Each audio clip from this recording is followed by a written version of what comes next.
Hey, what's going on, everybody? In this video, I'm going to be reviewing The War of the Worlds by H.G. Wells and explaining why I gave this book a 4 out of 5.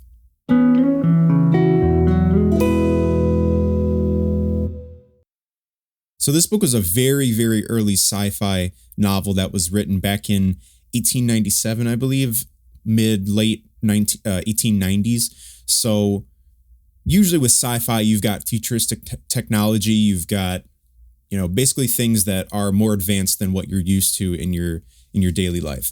So the fact that H.G. Wells can describe advanced technology back before, at least from this time period in the book, they didn't even have electricity. They didn't have cars. They didn't really have any type of what we would call modern technology.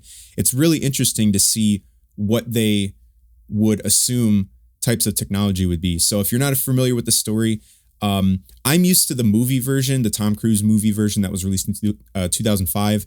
So, and that one's more modernized, present day. And so I thought it'd be interesting to just kind of show the similarities and differences between those two, because that's what I'm used to.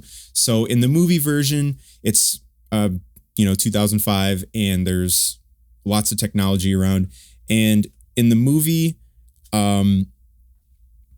the aliens come to Earth and try to take over, right? That's nothing new with the book compared to the movie. Basically an extermination. They've been watching from Mars, and they really like our planet because they feel like it could be a new home for them, because in the book, it describes Mars as being desolate. Their vegetation has gone bad, and they're on the verge of extinction themselves. So they wanted to come to Earth and try to terraform Earth to hopefully make a new home for themselves. But in order to do that, they had to eliminate all of human life. And so the book and the movie are similar in that way. Whereas the movie, the machines, the tripods that they operate were already buried here. And then they came down in the lightning storm and operated the tripods. Whereas in the book,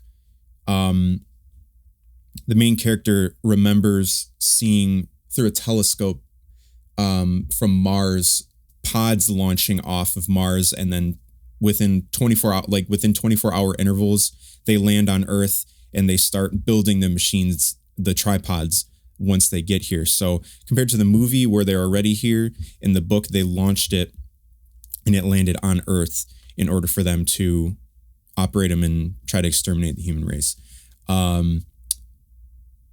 I really liked H.G. Wells' writing. There was one thing that kind of just didn't sit well with me, and it was just the fact that he felt like he was describing too many things, where he would say, all right, because the book is from the view of the narrator.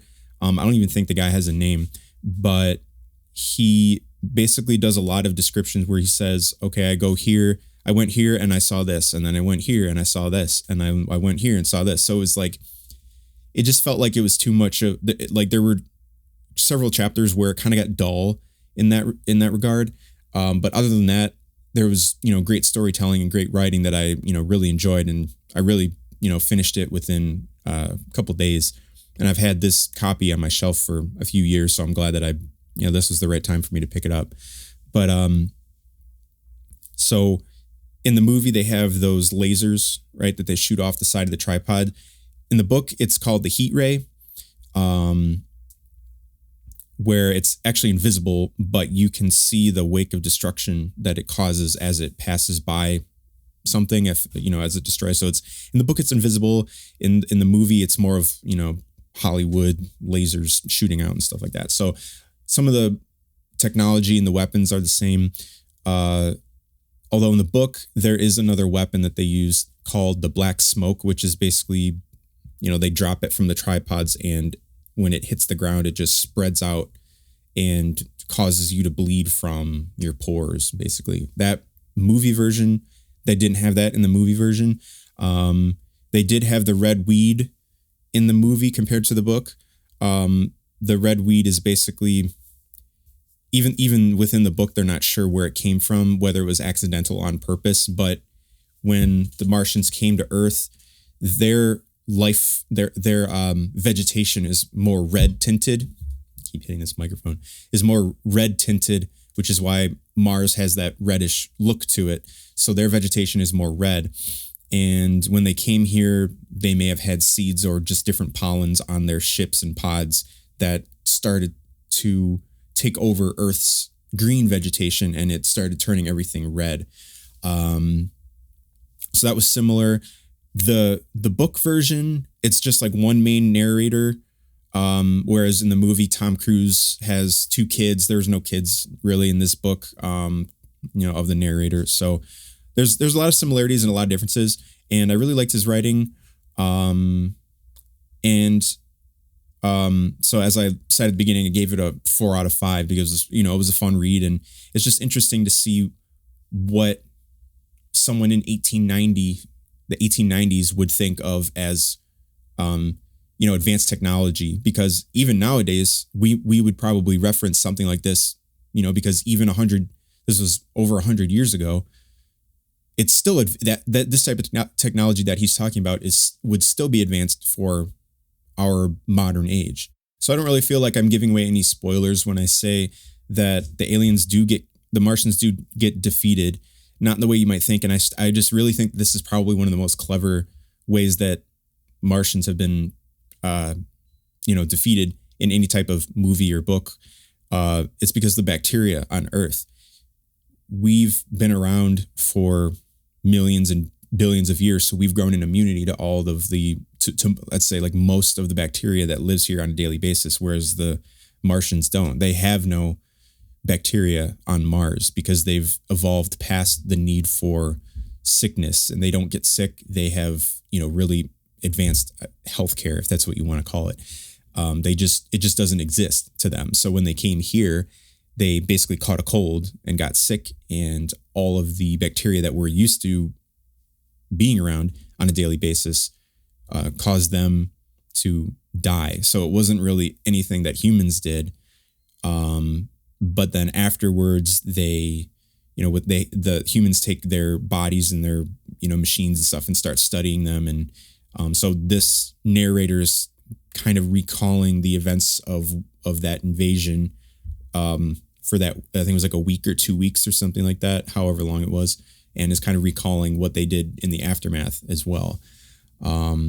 So I would definitely say you should pick this one up. It was a fun read. And one more thing before I forget, actually, this was back in 1897 or 1898. I'm sorry. And just looking on the Wikipedia, it says, the novel has even influenced the work of scientists, notably Robert H. Goddard, who, inspired by the book, helped develop both the liquid-fueled rocket and multi-stage rocket, which resulted in the Apollo 11 moon landing 71 years later. So you never know what kind of influence that a novel or a book, or any type of writing might have just on, everyday life. Robert Goddard read the book, was inspired by the launching of pods from a different planet, which would seem regular to us, but back then, it wasn't even thought of yet. Launching of the pods, and then that made him want to say, all right, could we do some kind of propulsion, rocket? And eventually that led to like moon landings. So that's really cool that a novel can have that type of influence over and inspiration over someone's career, really. So I would definitely recommend that you pick this one up, and I'll see you guys in the next book review video. See you later.